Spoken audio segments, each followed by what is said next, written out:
Well, welcome to Oil Change 101, guys. Here it is, the Camaro 1999. It's a beauty. It's a beauty. How to change your oil by FP Tutorials. Go ahead and undo the hood right there. I'm going to come in here and find that latch. Here it is. There it is. Just kind of wiggle it. My hand's kind of out of the screen, but I can get it. There you go. You see it. All right, don't be intimidated. This thing is a big engine, but it's not that big. It's actually labeled to look pretty good. I mean, you know. All right, let's get started. Let's check the oil to make sure we know what we're dealing with here. These dirty little machines, that oil gets black, charred and carbon filled and steel filings and you name it. That oil is basically the lubricating blood of this engine. Keeps the thing running smoothly. Metal on metal doesn't work very well. Let me show you something here. Look at that. Yeah, that's pretty bad. That's pretty gross. Sludgy, nasty stuff. All right. So before you get started, make sure you have your supplies and everything in order before you don't want to have to go to the parts store before you have the job done. It kind of makes it inconvenient to take it off the jack and drive it down the road and get somewhere and I mean, you got to be prepared. Now, I'm gonna keep this thing from rolling backwards. Go ahead and kick that in, kick this one in. Yeah, I mean, do it on the other side too. It'll make it a little easier on your car and on your sense of security. Now, I've got this 2-ton jack here. This thing is pretty powerful.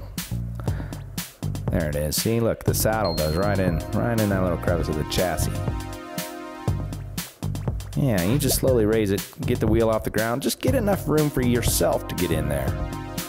If you're a fat guy, you might have to go a little higher up, but you know, I think you'll be okay. Now, notice this. Some of these things have small washers around the drainage bolt. Part of your job here is to undo it before all right, so we're back, and camera's working still. Thank you, FP, for solid camera gear. And okay, let's go. Now you want to go lefty loosey, righty tighty, lefty loosey, righty tighty. Now the left is going over the top.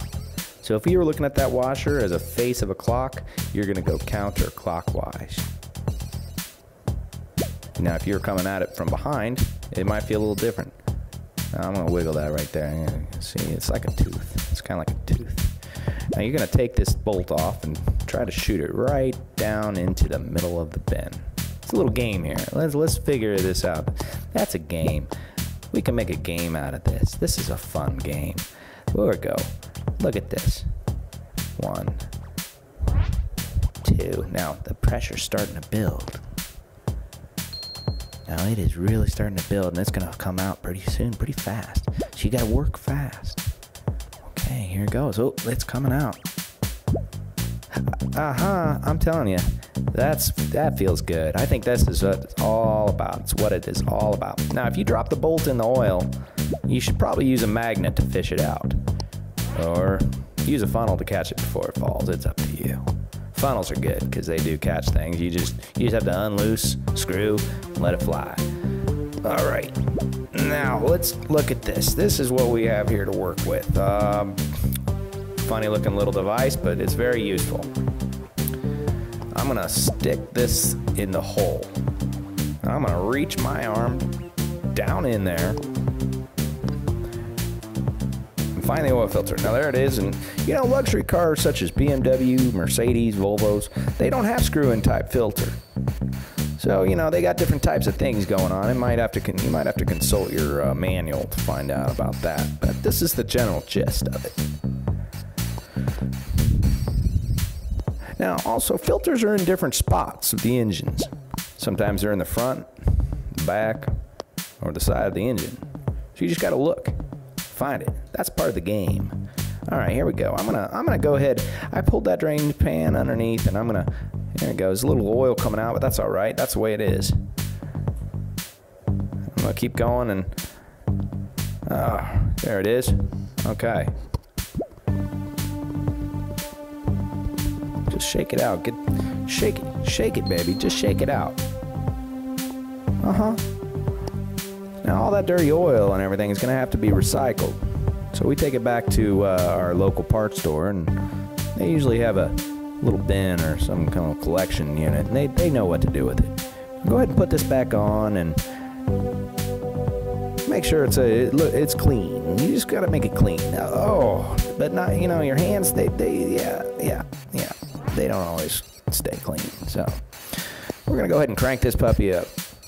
You don't want to get it too tight though. You want to be nice to yourself, nice to your future self, because if you're the one that has to change it again, you don't want to have it so tight that it strips. That's a bummer. There it is, nice and tight.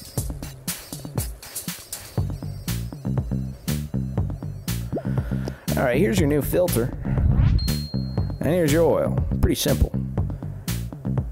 What we got to do is we want to lubricate the ring of your new filter. Just helps it seal better. Sometimes you want to pre-fill it with fresh oil before you install it. It'll make your car regain the proper pressure a little easier. But for the sake of this, I'm not going to do that. I'm just going to put it right there in the front. Now make sure your threads don't go on crooked, because that can really make it difficult. That'll keep it from sealing properly. Don't cross the threads. I think that's the word for it. Don't cross your threads. Now just go hand tight. Here it is. There it is. One more. Oh, now I got it. I got it right there. Oh yeah. Oh yeah. Oh, right there. 1, 2, 3. Oh, good job, guy. All right, you're on there pretty good. You're pretty sealed too. I'm not worried about you, really. No problems. On without a hitch. Now, here's the mouth. Go ahead and it's time to fill her up. All right, put that somewhere you're not gonna have to chase after it, and let's grab our oil. Use only new oil. Don't ever pour in some old oil, because that's just gonna mess your engine up. It just wouldn't make sense. That'd be silly. So here we are. I just kind of compressed the time a little bit. Amounts vary within the user's manual of your car. Now let's just do this real quick. The proper way to get a reading on your oil on the dipstick is on the level surface, and if the engine's cold. So here we go, guys. Now, before anything, just check for parts, tools, and stray cats before you close the hood up. And start your car and let it run. Watch for the drips, and if you see any leaks or anything, just tighten up. Have fun. Thanks a lot.